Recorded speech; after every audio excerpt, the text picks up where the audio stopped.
even though we work in an innovative or creative atmosphere, innovation is not itself limited to those atmospheres. Actually, of course, is needed much more in other places. An example I often point to or talk about recently is, as many of you might have seen on YouTube, there was a case where a prison in the Philippines, the warden was trying to cut down violence between prisoners, and it came up with a great creative idea of having them all perform Thriller together. So there's a YouTube video, if you haven't seen it, of 1,500 Filipino prisoners dancing together, and it really was an innovative move, and it had results. So I often suggest to people that, granted, your workplace may not be as gentle and easygoing as a Filipino prison, but still, you know, innovation is always welcome. So at The Simpsons, how do we do it? We do have this creative environment, but how do we churn out the innovation that we need?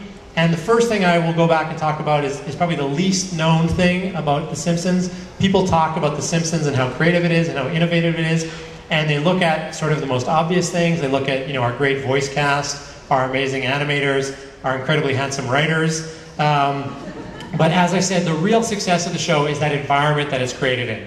I'll go back quickly to shows like Suddenly Susan, and on live action shows like Suddenly Susan, the way things work is that the actors come in and do a reading of the script on Monday morning, and all of a sudden a giant bureaucracy appears, where the studio and the network will weigh in with notes and ideas and suggestions, and the writers have to go back and rewrite the script. Tuesday morning the actors appear, have to look at what's almost a brand new script, try to get comfortable with the lines, and again they do a rehearsal, again these notes come in, there's another rewrite, and that process continues through the week, and at the end of the week, everyone's scrambling and nobody's had a chance to land on one of the best ideas, and it's just a result of this bureaucracy. It's a bad environment, is the point I'm trying to make. Well, none of that exists on The Simpsons. Jim Brooks, as I mentioned, and probably what was one of his smartest moves, told Fox when they did The Simpsons, if we're going to do the show, we're doing it with absolutely no network interference whatsoever.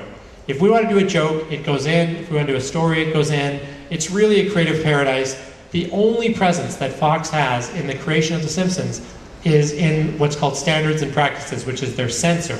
And the censor tries to make sure that nothing too distasteful is going out over the airwaves.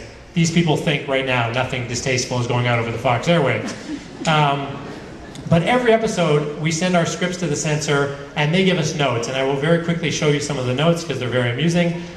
These are some notes that we've received from the censor in the production of the show.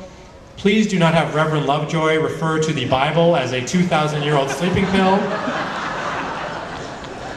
Please don't have Homer refer to burn victims as melty-faced weirdos. This may be in questionable taste.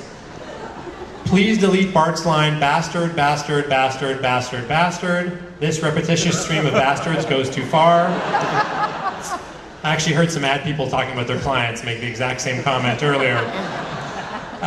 So even with the censors, we do have this amazing environment, and with the environment, we really try to cram in as many jokes as we can. One of the great things about The Simpsons, you know, talking about innovation, we try to churn out as much as we can, even on stuff like signs, which are in the background, whether you read them or not. I quickly will show you 3 signs that we had. Plastic Surgery Center, correcting God's mistakes.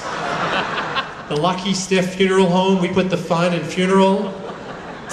And Championship Boxing, tasteful attire prohibited.